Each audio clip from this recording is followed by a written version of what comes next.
Let's throw a short shifter in this car, shall we? Since I can already see to the floor.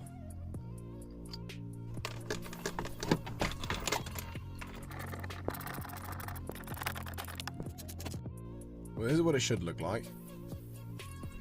And that's what it does look like. You can see it's completely fucked. Fairly sure that should be attached. Right, replace the stock bushing with the metal one and a plastic bushing on top. Top cover on, just gotta put the shifter in. Yeah, and she's in. I just have to put this thing over the top, like so. Oh, shiny.